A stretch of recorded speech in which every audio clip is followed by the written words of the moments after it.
Olá, eu sou Adriano Turini e estamos iniciando o 7º episódio do podcast do Projeto Samuel. O Projeto Samuel criou esse podcast para que a gente pudesse trazer assuntos relacionados ao autismo, para a gente levar informação a respeito para as mães, para as famílias, para os jovens, adolescentes autistas, de como lidar também com as crianças autistas aqui da nossa cidade. Mas antes de começar, eu não posso deixar de agradecer ao Instituto PSEG por essa parceria, por esse espaço maravilhoso, por esse estúdio maravilhoso que eles nos cedem, através dessa parceria PSEG e Projeto Samuel. Então, muito obrigado ao PSEG por essa oportunidade em usar essas dependências aqui para esse trabalho que nós estamos iniciando. Muito obrigado. E para esse 7º episódio do podcast, nós temos aqui a terapeuta ocupacional Alana Jerônimo. Alana, muito obrigado pelo aceite ao convite e seja muito bem-vinda. Eu que agradeço, Adriano, pelo convite e o que precisar estou à disposição. Legal. Alana, nós já temos um convívio aí de, acho, uns 2 anos, né? Sim. 2 anos e pouquinho. É a terapeuta ocupacional do Samuel, meu filho. E a ideia de trazê-la é explicar um pouco para a gente qual a necessidade da terapia ocupacional na vida do autista e também a integração sensorial, né, já que as crianças sofrem muito com a parte sensorial. Vamos lá então, Alana. Fala um pouquinho pra gente sobre a importância da terapia ocupacional na vida da criança autista. É de extrema importância porque na terapia ocupacional a gente vai trabalhar as atividades de vida diária e as atividades instrumentais de vida diária, ou seja, tudo que nós fazemos no dia a dia. E a gente sabe que as crianças com diagnóstico de TEA, ela tem um interesse restrito. E a grande maioria dos pais, a preocupação é, lembra aquela pergunta que inclusive você me fez? Como será o futuro? Então, a gente precisa trabalhar pensando em promover qualidade de vida, autonomia e independência para essas crianças e esses adolescentes, porque eles vão crescer. E como que vai ser essa vida enquanto adulto? Então, é isso que a terapia ocupacional trabalha. Claro que dentro da terapia ocupacional, a gente também pode trabalhar com integração sensorial, podemos trabalhar a ABA, Denver, vários outros, só que nós não podemos esquecer que somos terapeutas ocupacionais e que a base da terapia ocupacional vem através de autonomia, independência e as atividades de vida diária, que é tudo que fazemos no dia a dia. As AVDs é dividida em banho, escovar dente, autocuidado consigo, e as atividades instrumentais de vida diária é o cuidado com o outro. Então, por exemplo, manusear dinheiro, realização de compras, escola. Então, terapia ocupacional, resumindo, é tudo que nós fazemos no dia a dia. Trabalhar a vida social da criança mesmo. Também. Esse desenvolvimento social dela. Exatamente, através do brincar. Porque o brincar é o principal papel ocupacional desenvolvido pela criança. Então, é através de brincadeiras que vamos realizar o que essa criança precisa para aquele momento e pensando no amanhã. Tá. E a integração sensorial, onde entra? Em que casos a gente precisa trabalhar a integração sensorial? Porque eu vejo pelo Samuel, por exemplo, quando nós iniciamos o trabalho lá com vocês, nós iniciamos a terapia ocupacional. Isso. E você é quem chamou a atenção pra gente sobre o sensorial do Samuel. Isso. Né? E a gente percebe muito isso de levar muitas coisas na boca e tal. E eu queria que você, principalmente esse lance da ideia de levar as coisas à boca, é algo natural das crianças de levar brinquedos à boca. Uhum. Né? Principalmente no início do desenvolvimento da criança. Isso. Qual que é a diferença da criança autista? Como que a mãe pode perceber dessa necessidade do sensorial? Então, aborda um pouquinho pra gente a respeito disso, por favor. Sempre nas minhas aulas, eu sempre falo que, por exemplo, tem estudos, já que comprovam, então eu tô falando através dos estudos, que a criança com diagnóstico de TEA, ela já tem uma dificuldade em relação à praxis, em relação à ideação, planejamento, execução. Então, dentro da integração sensorial, nós vamos trabalhar essas habilidades que é, digamos assim, mais difícil para a criança. Ela precisa lidar com aquele corpo, lidar com a quantidade de informação que ela recebe. Então, por exemplo, o exemplo do Samuel que você citou. Ele leva as coisas à boca. A gente entende que isso é uma forma dele conhecer o mundo. Mas até que idade? Até que ponto? Isso está sendo prejudicial? Por quê? A gente precisa avaliar, que é o que nós já fizemos com o Samuel, para poder, isso aqui já era para ele ter parado de estar fazendo esse desenvolvimento e pular para outra questão. Então, a gente precisa ir avaliando para poder ir intervindo. Porque a gente entende que as crianças com diagnóstico de TEA, ela tem alguns interesses restritos. Então, a gente precisa ir trabalhando também esses interesses e fazendo associação. Por exemplo, eu vou trabalhar dentro da integração sensorial. Qual que é o objetivo? Por exemplo, o objetivo é vestir e despir. O que é que nós vamos fazer dentro da integração sensorial para correlacionar com os nossos objetivos? Porque senão fica tudo muito perdido. A integração sensorial para quê? Mas qual a função? A gente precisa dar função àquilo que a gente está trabalhando, com os objetivos. Então, através do raciocínio clínico, a gente precisa planejar o que é que nós vamos pensar para aquela criança e o que é que nós vamos estar fazendo. A parte da integração sensorial, vocês trabalham com escovação também? A iniciação da escovação das crianças? Isso, tudo. É porque a doutora Fernanda Salum esteve com a gente acho que foi o 5º episódio nosso, foi uma gravação com ela, e ela falou muito sobre a escova de dente para começar a dessensibilizar a parte da boca da criança por dentro. Então, passar na bochecha, passar na gengiva e tal, para a criança ir acostumando com aquela textura. Então, eu imagino que a integração sensorial também trabalhe com essa parte. Isso, porque o que é que acontece? Tem crianças que não suportam a espuma. Por exemplo, semana passada a gente teve reunião com a mãe. Não só as cerdas da escova. Exatamente, a espuma. Porque se ele vai, por exemplo, tomar um banho, ele não se incomoda com a espuma, porque ele não tá vendo aquela espuma. Mas na hora de escovar os dentes, ele se incomoda com a espuma, porque ele tá vendo a espuma ali na boca dele. Então, isso é uma questão também que a gente precisa ir trabalhando com ele.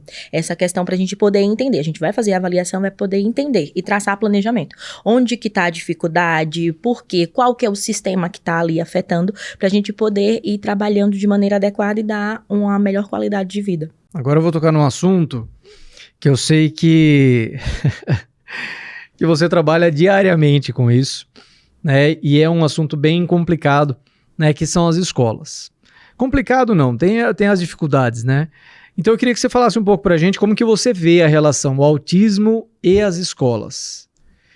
Como que as escolas podem se preparar, né, para receber as crianças? Quais são as demandas que chegam para você das escolas? Ou dos pais, né? Porque às vezes os pais trazem porque as escolas não cumprem algumas demandas necessárias, né? O que é que acontece? Nesses últimos meses eu tenho feito bastante visitas escolares. E tem me chamado bastante atenção em termos de, por exemplo, as auxiliares. Tem auxiliares que são maravilhosas e são fantásticas, e muito obrigada desde já a todas que contribuem com o meu trabalho.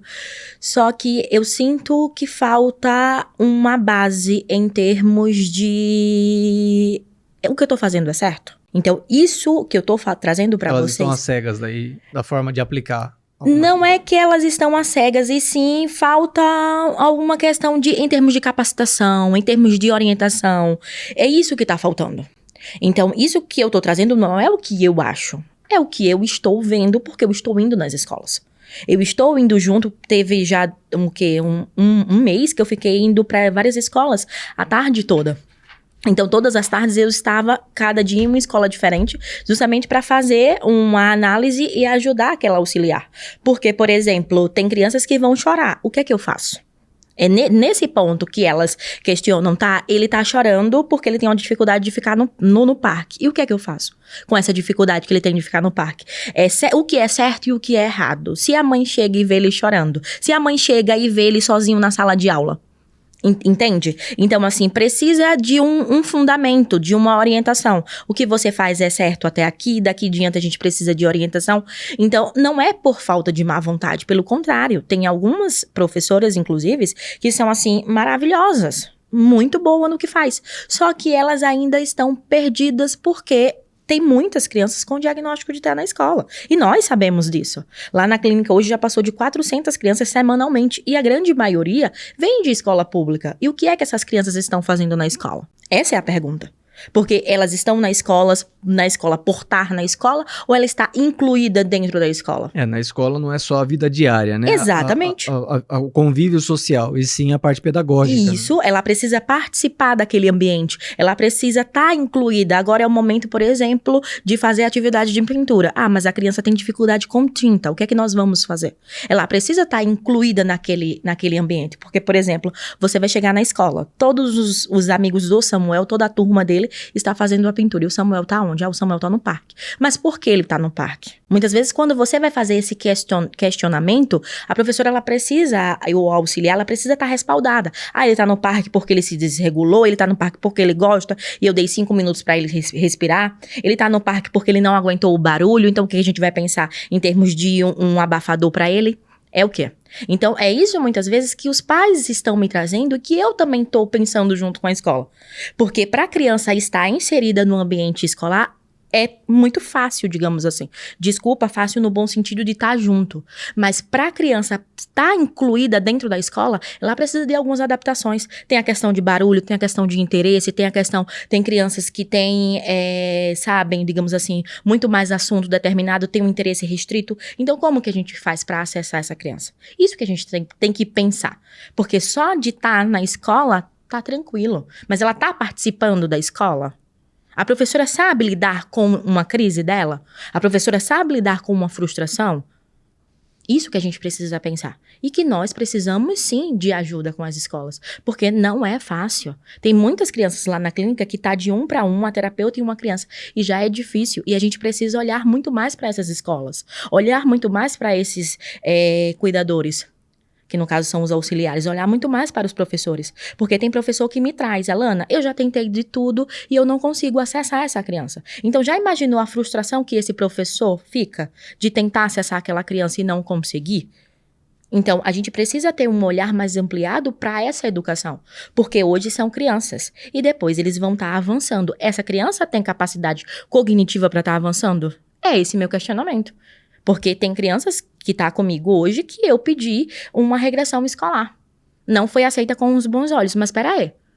Eu estou falando pra você que ela não tem condições e estou te provando que ela não tem condições de avançar.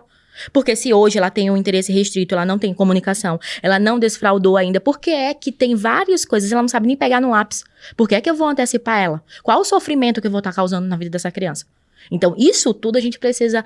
os amigos dela. Ok, são os amigos, mas eu não tô preocupada com os amigos. Eu também tô preocupada com ela. A gente tem que olhar o ser humano de maneira individual. Será que isso não vai causar um sofrimento para essa criança? Então, a gente precisa olhar como um todo. Porque se for assim, todos os autistas precisam disso. Não é verdade, não concordo. Tem autistas que vão precisar de um suporte maior, autistas que vão precisar de um suporte menor. E a gente precisa ir olhando de um por um. Porque senão, todo mundo é igual. Não é todo mundo igual. Por mais que tenha o mesmo diagnóstico, mas a gente precisa fazer. A gente consegue ir daqui até aqui com essa criança. Já com o outro a gente não consegue. Isso eu tiro pela minha parte clínica. Tem crianças que têm um super interesse por dinossauro, mas não são todas que têm interesse por dinossauro. Então, assim, nós somos diferentes. Por que com as crianças têm que ser todas iguais? Não, são todas diferentes também. Tá, aquela parte do plano de ensino individualizado? Uhum. Plano de estudo individualizado, que é o PEI, né? Isso, o plano. Como que você vê hoje o preparo das professoras para preparar essas matérias individualizado para essa criança, mas de uma forma que mantenha o conhecimento, o que a professora titular da sala está passando na parte da pedagogia? Porque... por exemplo, o Samuel, nós tivemos um questionamento da diretora, da professora, e a primeira coisa que a neurologista falou é, será que não está sem graça?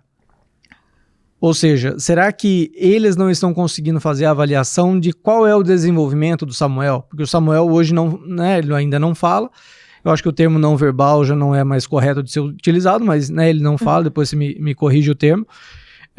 Então é difícil para eles entenderem o que o Samuel está absorvendo em relação à turma. Né? Como que você vê isso? Você percebe que algumas escolas têm esse preparo no ensino público, no municipal? As escolas, que são poucas no meu ponto de vista, que têm, são, assim, por muito esforço. Não que as outras não sejam esforçadas, não é isso que eu quero dizer. É simplesmente pelo fato de que a escola que tem esse PEI dessa criança organizado, quantas noites essa professora passou sem dormir para poder fazer? Porque a pergunta de base é, quem foi que orientou essas professoras a fazer esse PEI? Quem foi que sugeriu, quem foi que ensinou essas professoras? Porque eu consigo chegar e cobrar a escola para ter esse PEI, mas quem foi que orientou essa professora a fazer? Então, aí é que tá a pergunta. Elas estão sendo orientadas? Se elas não estão sendo orientadas, então tem alguma coisa de erro em base. Aí. Porque a professora tá aqui em cima, mas tem alguém que tá embaixo dela. Que daí ela precisa organizar essa base. Que é como a gente fala. Não adianta a gente ir tratar aqui em cima o problema. Muitas vezes o problema tá ali na base onde a gente não consegue visualizar. Então, as escolas que têm, ok, tá lindo, tudo bem, muito parabéns, organizado. Mas as escolas que não têm, por que que não tem? Por que que não tem esse olhar ampliado de, por exemplo, de criar uma atividade adaptada? Onde que tá o erro? Muitas vezes não é o erro na falta de não querer fazer, na falta de, eu não quero fazer, simplesmente eu não vou fazer. Não, muitas vezes tá o erro, eu não consigo pensar em várias possibilidades. Então, muitas vezes, é aí que está o problema. Essas professoras, essas auxiliares precisam de ferramentas. As ferramentas que estão sendo oferecidas estão sendo de qualidade? Então, Alana, tá acontecendo tudo lindo. Aonde? Aonde? Ou para quem? Exatamente. Né? Porque se tivesse sendo tudo muito lindo, desculpa, não tô aqui para criticar ninguém. Eu tô falando da minha dificuldade enquanto terapeuta ocupacional quando eu vou nas escolas. Tem um monte de criança que fica fora da sala de aula, e isso eu brigo muito. E quem gostar, gostou, ok, mas eu tô trabalhando com vidas, eu preciso de desenvolvimento. Então, fica fora da sala de aula. Por que ela tá fora da sala de aula? Porque todos os amigos estão dentro da sala e só ela tá fora da sala de aula. Ou então, todos os amigos estão sendo incluídos e só ela que não. Se fosse o seu filho, você ia gostar? Então, é muito isso que falta, entendeu? Tem professores e tem auxiliares que estão tentando. Só que há uma limitação em termos de quê? O que é que tá faltando para elas? Então, é aí que a gente precisa olhar. Porque a partir do momento que a gente entrega, capacita, organiza essa base para os professores, para os auxiliares, para as escolas, as coisas vão fluir. Talvez não estejam fluindo muito bem porque tá faltando muita coisa lá atrás. E o que é que tá se faltando para fazer? Ou seja, bastante coisa a ser feita. Sim. Né? Bastante trabalho a ser feito. E peço ajuda, viu? Quem puder me ajudar, por favor, me ajude, porque assim, a gente tá com um monte de criança. E pra mim é desgastante, pra mim é muito triste. Poxa, a mãe tá lá, leva pra terapia toda semana, se esforça, vai em busca, e de repente eu não consigo evoluir muito, porque tá faltando ali alguma coisa. O que é que tá faltando? Eu tô gritando, socorro. Bem trabalhado, a criança consegue ficar em sala de aula. Exatamente. A gente vai conseguir fazer evolução. Ela não consegue escrever, tirar da lousa e colocar no caderno. Mas qual a forma que ela consegue? A gente tem um alfabeto tão grande de possibilidades de A a Z. E o que a gente consegue fazer para essa criança? Simplesmente você chegar para mim e falar, Alana, não consigo, é muito fácil. Sim, você não consegue. Ok, estou aqui para te ajudar. Você já tentou o plano A, não deu certo. Eu quero o B, quero o C, e daí em diante. Porque a gente precisa acessar aquela criança, que foi o exemplo que você me trouxe do Samuel. Se ele não se interessa por isso, mas o que é que ele se interessa? Ele se interessa por livros. Eu sei que Samuel gosta de livro. Mas livro de quê? Vamos lá buscar o interesse dele para trazer ele para junto? Vamos pedir aos amigos. Vamos lá, chama o Samuel. Pega na mão dele. Então a gente precisa disso. Porque só ele tá na escola não é o suficiente. Ele precisa estar dentro da escola, participar, fazer parte daquela escola. Muito bom. Desafiador. São os desafios, mas a gente não pode desistir do ser humano, né? Não. Jamais. Acabamos de conversar sobre isso também, sobre o não desistir jamais do ser humano. Vamos falar um pouquinho das famílias das crianças autistas. Pela clínica do Projeto Samuel, eu venho percebendo cada vez maior o número crescente assim. Se eu tiver algo para oferecer para a criança, ok. Se eu precisar do empenho da mãe para fazer algo pela criança, começa a dificultar um pouco.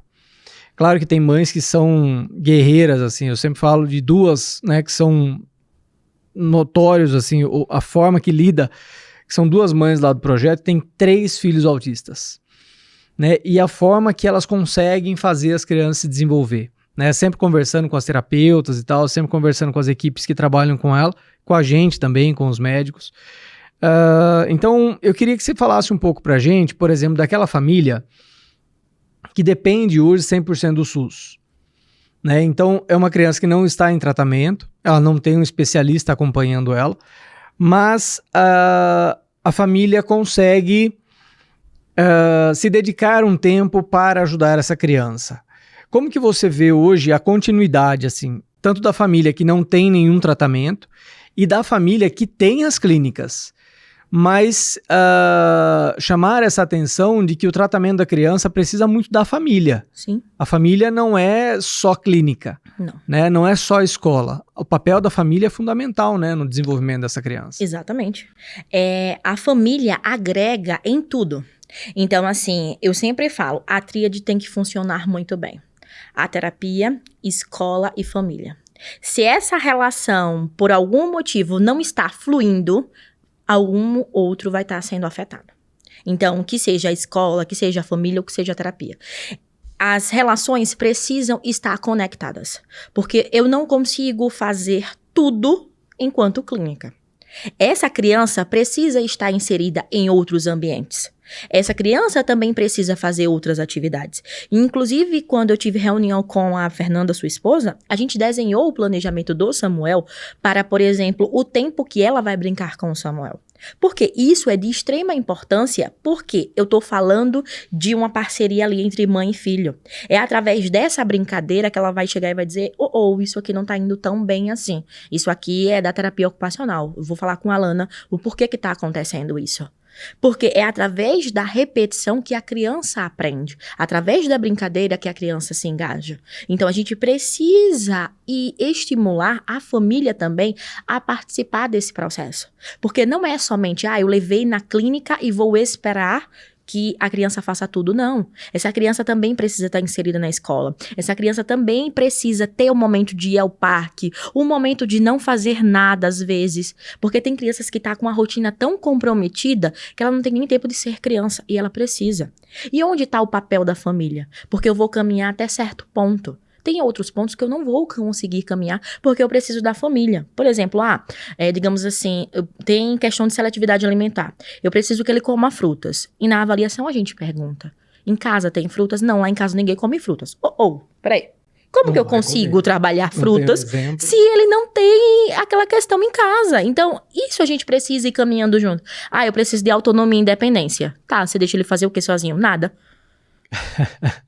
Então, isso acaba dificultando muito mais o nosso processo. E a gente precisa dessa relação entre clínica, escola e terapia para as coisas poderem fluir. Como que você vê o uso das telas nas residências?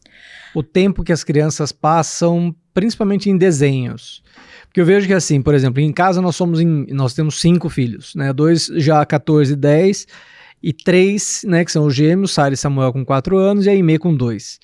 Se você ligar a televisão e deixar elas o dia inteiro na televisão, elas vão passar o dia inteiro na sala e não vão te dar trabalho.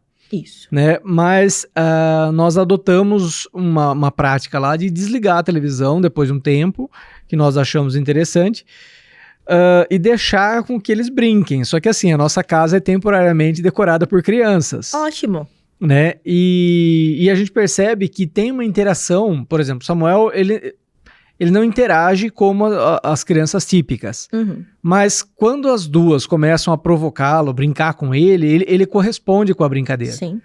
E se estivessem nas telas, isso não aconteceria. Exato. Né? Então, como que você vê o prejuízo hoje das telas com relação ao desenvolvimento da criança autista? Tem crianças que passam muito tempo em tela e está sendo muito prejudicial. Porque assim, aí vem a justificativa. Ele aprende, mas aprende o quê? O que é que ele aprendeu? É de qualidade?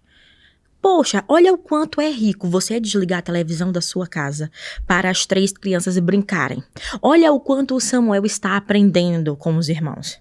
Entende a dimensão de tudo isso? Eu acho que quando fica na tela, ele só recebe a informação, mas ele não consegue pôr pra fora, né? Exatamente. Pôr pra fora é o convívio social. E através ele consegue pôr pra fora, mas através de repetição. Então, por exemplo, ele começa a falar as falas que ele viu na TV. Então, é funcional isso? Que lindo, ele tá falando. Ok, concordo, ele tá falando. Mas qual a funcionalidade disso? A gente precisa também entender esse contexto. Pra, por exemplo, é legal TV. A gente, não sou contra a TV, até porque quem sou eu pra ser contra alguma coisa? Não sou contra a TV, mas eu acho que poderia ter um tempo. Vamos montar a rotina. Ele vai pra terapia de manhã, de tarde ele vai pra escola. Quando chega da escola, ele tá cansado, ele vai ficar uns 30 minutinhos. Depois ele vai fazer atividade. Eu vou sentar pra brincar com o meu filho na sala. É de extrema importância pra mim. O ponto positivo tá aí. Final de semana, como que vai ser? Ele tem um horário de dormir, ele tem um horário de acordar. Porque assim, se ele não brincar, se o Samuel não brincar agora, o Samuel vai brincar quando? Você acha que quando o Samuel tiver cheio de boleto pra pagar, ele vai brincar com os boletos? Quem eu vou pagar primeiro? Não faz sentido. Ele precisa brincar agora. Então, a gente precisa estimular as nossas crianças agora. A Lana tem muita questão, eu falo muito pros pais, eu tenho muita questão do amanhã. Eu não sei, e se? Pode ser que aconteça. E se não acontecer? Isso também existe. Então, senta pra brincar final de semana. Eu não consigo almoçar com o Samuel, por exemplo, dia de semana, porque você trabalha. Não vou pedir pra você parar de trabalhar. Quem sou eu pra pedir pra você parar de trabalhar? Se eu não vou te sustentar, isso é de extrema importância. A gente vai atuar até onde a gente consegue. Só que, poxa, tem sábado e tem domingo, o que é que você consegue fazer? Eu vou desligar a TV e vamos sentar todo mundo. Porque é através de sentar na mesa todo mundo que o Samuel vai ver, eita, o que é que tem no prato do meu pai e da minha mãe? Por que eles estão comendo isso? Então isso já vai me ajudar. Eu não tô pedindo pra você ser terapeuta de forma alguma. Até porque quando eu tiver filho, eu também não vou querer ser terapeuta. Eu vou querer ser só mãe. Porque já demanda muito ser mãe. Então, já ouvi isso de você. Exatamente. Você é pai do Samuel, não terapeuta exatamente. dele. Mas concorda que muitas vezes a criança tem referência de professor, referência de terapeuta, e quem que é o pai e a mãe de referência dessa criança? Às vezes está faltando. E eu preciso de pai e mãe de referência. Porque ele vai lá, ele vai olhar tudo que você faz. Quando chegar lá na sessão comigo, ele vai começar a imitar tudo que você faz com ele. Do mesmo jeito que quando nos atendimentos, a minha forma de falar, as crianças chegam em casa e repetem, oxente, oxi, e daí os pais mandam, aprendeu com quem? Então, se ele tá aprendendo comigo algumas coisas, ele também vai conseguir aprender com você para reproduzir. Aprende em casa. Então, isso que tá faltando em algumas... Tem famílias que são maravilhosas. Se eu falar assim, eu preciso disso, corre lá, as famílias vão atrás. Só que tem família que eu sinto, vamos, eu preciso estar ali, vamos, porque... Não consegue acompanhar. Porque entende, meu filho é autista. Eu entendo que ele é autista. Só que porque ele é autista, aí eu vou colocar várias limitações nele. Não! Ele é autista, mas ele consegue um monte de coisa. Deixa ele me mostrar, deixa eu ver o potencial dele. E a gente precisa estar estimulando, senão a gente não vai saber. É algo que eu virou mexer, eu percebo que assim, eu não corrijo meu filho, eu não falo pra ele, não pode mexer aí porque ele é autista. Eu falo, gente, é um erro, porque Sim. a sociedade não vai aceitar isso. E eu tô com uma dificuldade muito grande. Demais, assim, a sociedade não vai aceitar que você chegue aqui na mesa, pega o seu telefone e jogue no chão, porque Exatamente. Você não deixou ele mexer no seu celular. Sim. Né? Então, esse trabalho do não começa dentro de casa. E precisa. Né? Dá trabalho. Dá muito trabalho. Assim como educar qualquer tipo de criança, qualquer criança, né? Atípica ou típica. Mas é um papel do pai, né? Do Sim. pai e da mãe, né? Dentro de casa que ele aprende. Precisa demais. Pais, por gentileza, me ajudem do fundo do meu coração, porque assim, tem crianças que têm muito potencial. Só que, por exemplo, ele gosta de bater. Sim, aí ele pode bater em todo mundo. Ele bateu no rosto da mãe. Porque ele é autista, ele pode bater. Gente, não é assim. Qual a forma correta? Eu também vou lá e bato nele. Peraí, calma. Então tá muita coisa errada.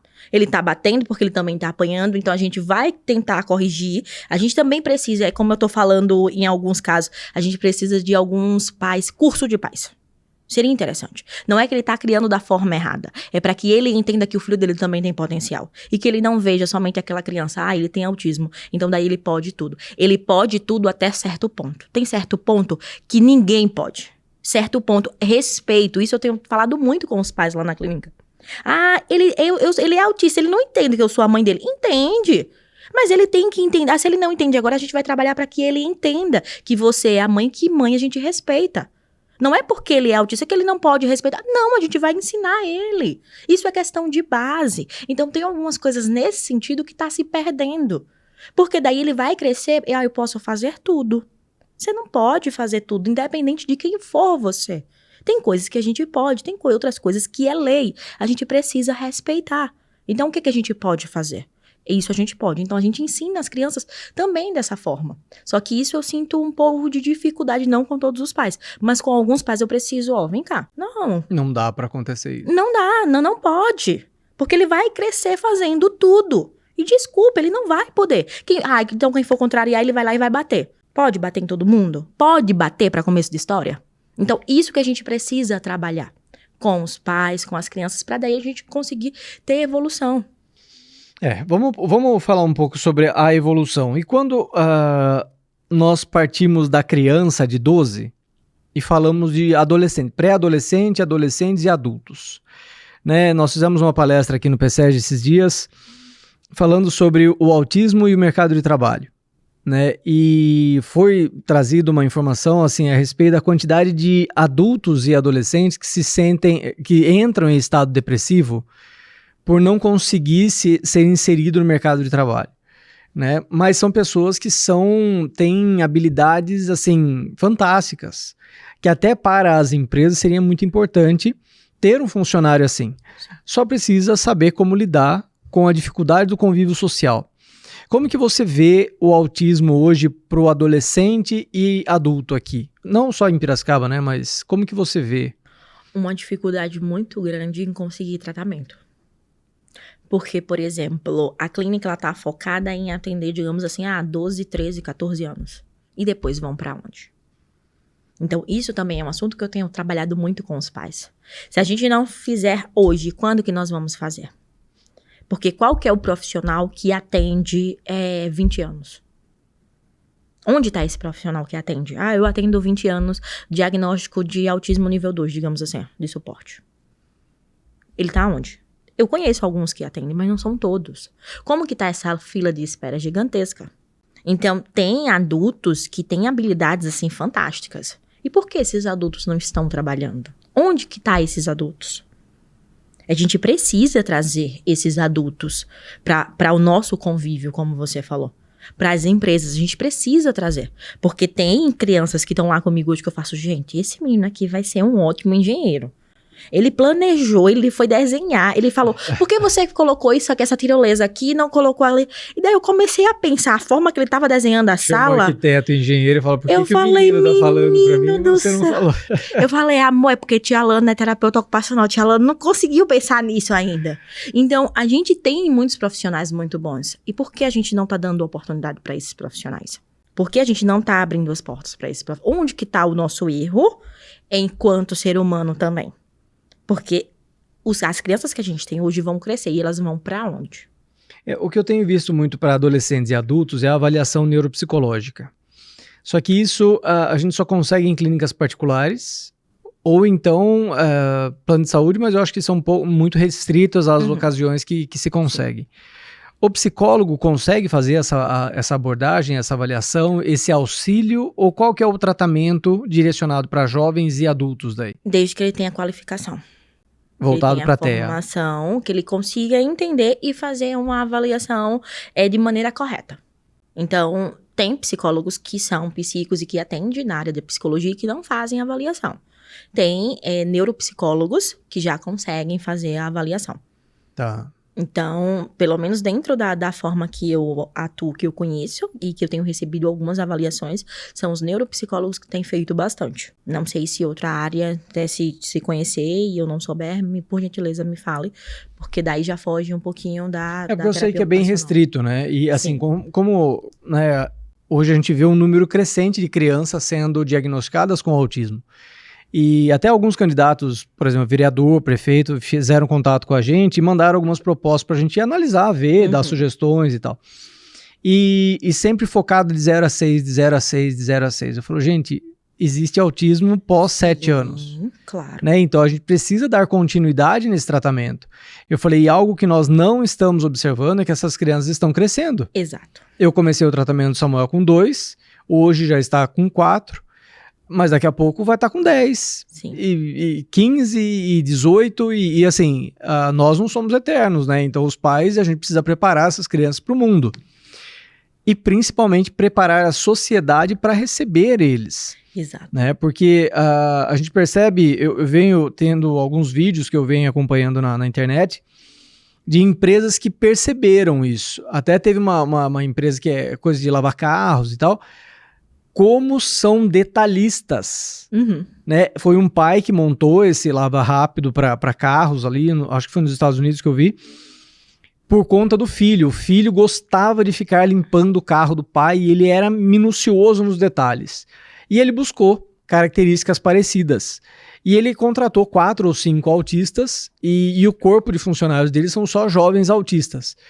E ele falou assim, gente, ninguém faz o que eles fazem. Sim. Porque eles são muito hiperfocados naquilo que eles estão fazendo, eles têm um foco muito detalhista naquilo e tal, e é um desenvolvimento muito grande. E quando eu trouxe a palestra sobre mercado de trabalho, fui pensando justamente em números, né? A gente parte para o mercado financeiro, banco, para quem faz processamento de dados de informática, TI, criação de software, né? de sistemas. Eu imagino que é um ganho riquíssimo, né? Só é necessário que a sociedade esteja aberta para acolher essas pessoas, né? Sim. E são mudanças muito pequenas às vezes, né? A doutora a Vivian Fornazier, que é psicóloga lá numa clínica aqui em Piracicaba, ela falou assim, Adriane, às vezes é o barulho do ar-condicionado. Se você troca a pessoa de sala ou se você tira ela daquele ambiente, pronto, você já resolveu o problema. Pergunta para a pessoa, né? Como que eu posso te ajudar? Você tá com alguma dificuldade? Dá a possibilidade daquela pessoa te mostrar qual que é a dificuldade. Um pai me mandou mensagem semana passada sobre esportes. Atividades esportivas para crianças e adolescentes com TEA. Porque ele percebe que o filho dele tem uma habilidade muito grande e que não tem aqui na cidade. E daí a gente falou que lá na clínica a gente tem um educador físico e que a gente percebe que tem muitas crianças que têm potencial. Porque a gente precisa pensar, meu filho não gosta, digamos assim, de escrever, mas ele gosta muito bem de correr. Ele corre muito bem, ele é muito rápido. Opa! Por que não? Vamos ligar o sinalzinho de alerta? Ele já começa a trabalhar disciplina, trabalhar outras habilidades. Exatamente. E hoje... É o foco na habilidade, não na dificuldade, né? Sim, e a gente levou um baita tapa. Porque teve aí as Paralimpíadas. E aí, o que é que você me diz? Quantas medalhas o Brasil ganhou? Talvez isso que aconteceu, e lá eu fui conhecer, porque esse educador físico que trabalha conosco, ele também trabalha lá, em São Paulo. E assim, uma estrutura, Adriano, que lugar! E o que mais me impressionou são as pessoas felizes lá dentro. São as pessoas querendo fazer mesmo, empolgadas. E é assim, uma baita estrutura gigantesca. Eu falei, gente, deixa eu me sentar que eu tô cansada de tanto andar. E é um investimento muito grande que tem lá dentro. E eles foram lá nas Olimpíadas e arrasaram. Sim. Então, isso já começa pra gente começar a olhar daí. O que é que nós estamos fazendo? O que é que a gente está dando valor? A quem a gente está dando valor? O que nós estamos deixando de explorar Exatamente. e de desenvolver, né? Exatamente. Então, será que a gente não está olhando de uma forma errada? Porque quanto potencial a gente tem com tantas crianças, tantos adolescentes, e olha o que a gente está perdendo. Porque a gente não está estimulando esses adolescentes a fazerem outras coisas. Simplesmente a gente quer que eles sejam da nossa forma, façam o que a gente quer. Algumas coisas é até interessante. Para outras, deixa ele mostrar o potencial dele. Para um pouco, presta atenção no outro. Isso também é muito rico. Legal, Alana, nós estamos chegando no finalzinho já do nosso podcast, nosso episódio, passa muito rápido, né? Sim. E são vários assuntos que a gente precisa ir abordando, então eu queria que você falasse um pouco da clínica hoje. Até então, você só trabalhava com terapia ocupacional e integração sensorial. E hoje você tem outras áreas lá na clínica, né? Fala um pouco pra gente, por favor. Lá na clínica a gente tá com fonoaudiologia. Então, tem fonoaudiologia especializada em prompt, em comunicação alternativa, em apraxia de fala também. E tem fonoaba também, com especialização em aba, né? Também tem psicóloga e terapeuta ocupacional. Então, tem o educador físico também e musicoterapeuta. Então, a gente está crescendo um pouco, mas assim, né? Calma, um pouco, mas com muita calma, porque ainda há uma questão de insegurança minha. Eu sempre te falei isso, que há uma questão de insegurança muito grande em coordenar tudo, em estar ciente do que está acontecendo. Por isso, viu? Porque eu sei que você acompanha de perto todos os profissionais que trabalham com vocês lá. É de extrema importância. Por exemplo, lá na clínica não tinha uma coordenadora, agora tem uma coordenadora, porque a gente no sábado fez uma capacitação muito boa para os profissionais. Sobre essa questão de, por exemplo, autismo, mas agora assim, a gente não recebe mais diagnósticos de outros transtornos. Então, onde que tá? Por que a gente não tá? Então, justamente para os profissionais irem entendendo. No próximo sábado vai ter um curso de comunicação alternativa para minha equipe. Então, assim, eu sou terapeuta ocupacional, mas aonde que eu consigo olhar, ajudar a fono, trabalhar em conjunto? Então, é esse o nosso objetivo. Que ótimo. Muito obrigado, viu? Eu que agradeço. Se você quiser fazer algum alguma explanação final aí para os nossos telespectadores aí, para os nossos espectadores, por favor, deixa um recado para as mães. Gostaria de agradecer a todas as mães, falar que não é fácil. Não vamos dizer, é fácil. Não é. A gente sabe muito bem o quanto que é difícil levar um filho na terapia. A gente sabe o quanto que é difícil, por exemplo, eu tô doente, mesmo assim eu vou levar meu filho na terapia, não vou faltar à terapia, vou na escola. A gente sabe de todas as dificuldades, principalmente de alguns pais que falam assim, Alana, eu não tinha nem o dinheiro do combustível hoje, mas eu peguei emprestado com um vizinho pra não perder a terapia. A gente entende a dificuldade que vocês passam e a gente sempre vai estar apoiando vocês. Vamos juntos, vocês não estão sozinhos. E o quanto que é importante a gente pensar no amanhã dessas crianças. O quanto que é importante a gente investir para essas crianças e esses adolescentes. Porque eles vão crescer e o que é que nós vamos fazer? Tem tanta criança hoje que eu vejo com tanto potencial e é tão interessante. Então vamos estimular as nossas crianças, os nossos adolescentes. Dar oportunidade a esses adultos, que tem vários adultos aí. Então assim, tentando se encontrar ou querendo fazer coisas diferentes e não tem possibilidades. Então a gente precisa abraçar de verdade. Não é somente, eu vou levantar a bandeira do autismo e deixar pra lá. Não, a gente precisa fazer. A gente precisa se envolver, a gente precisa ir junto. Porque assim, não é só a Alana enquanto clínica, tem o Adriano que tem um filho que tá indo junto, vamos, tem mais pessoas que querem caminhar junto conosco, então vamos nos unir, vamos unir forças, pra gente tentar mudar. A gente é uma cidade com tanto potencial, com tanta coisa, e por que é que a gente não tá fazendo mais? Por gentileza, quem tiver poder aí, me ajuda a gente tá precisando de ajuda, e muitas vezes não é ajuda financeira que eu tô falando não, tá? Eu tô falando de ajuda de querer ir junto, onde tá precisando mais, vamos fazer reuniões que saiam do papéis, projetos que saiam do papéis e que vá pra efetivação, é disso que a gente tá precisando aqui nessa cidade, porque profissionais tentando trabalhar de maneira correta, engajado, a gente tem bastante, a gente tá precisando de outras coisas, e o que a gente tá precisando? Vamos sentar e vamos conversar. Legal. Comigo não, se eu não conseguir, tá? É a Adriana aqui, ó. A Adriana, muito obrigada pela sua existência, pela sua vida. Legal. Pelo que você tem feito. Imagina. Inclusive, eu tava semana passada te perturbando, né? A Adriana precisa de ajuda com um paciente. Então, isso sim. E eu sinto sua boa vontade, não é porque eu tô na sua frente que eu falo isso, é porque quando eu tava na reunião, eu falei, não, peraí que eu tenho um pai que vai conseguir me ajudar aqui. Aí a mãe falou, mas pai, eu preciso de um médico. Eu falei, ele também. Muito obrigada por ajudar. Tudo. Imagina, eu que agradeço. Eu que agradeço. Deixa suas redes sociais pra gente, da clínica. Tá. Clínica... Eita, eu sou ruim de rede social. Agora tu me pegou. Por que tu não me dissesse que ia perguntar isso, hein? Então deixa o telefone da clínica. DDD 19 989 44 9977. Ai, demorei, mas decorei, tá vendo você? Clínica... Deixa eu olhar aqui, deixa eu pegar uma fila, licença, porque isso pode falar... É que agora houve a mudança, né? Antes era só espaço integrar, agora clínica com multidisciplinar. E eu também sou ruim de rede social, né? Você que eu diga, assim, eu preciso falar com a Alana, cadê a Alana pra me responder? Se vocês precisarem falar com a Alana, quiserem mandar alguma pergunta, alguma coisa assim, manda no Projeto Samuel. Isso. projetosamuel.autismo e a gente direciona pra ela, eu tenho certeza que vocês vão ser respondidos. O Insta da clínica é _clínica_integrar. Joia. Pronto, olha aí. Eu vou aprender daqui pro final do ano. Tem tempo ainda. Calma tá certo. Muito obrigada, gente. O que precisar, estou à disposição. Muito obrigada, Adriano. Ótimo. E o que precisar, estou pronta. Gratidão por tudo. Ana. Muito obrigado. E obrigado a você pela audiência, por assistir esse episódio do podcast aqui do Projeto Samuel. E mais uma vez eu quero deixar meu agradecimento ao Instituto PSEG. Sem empresas como vocês, como iniciativa como a de vocês, é difícil fazer isso que nós estamos falando.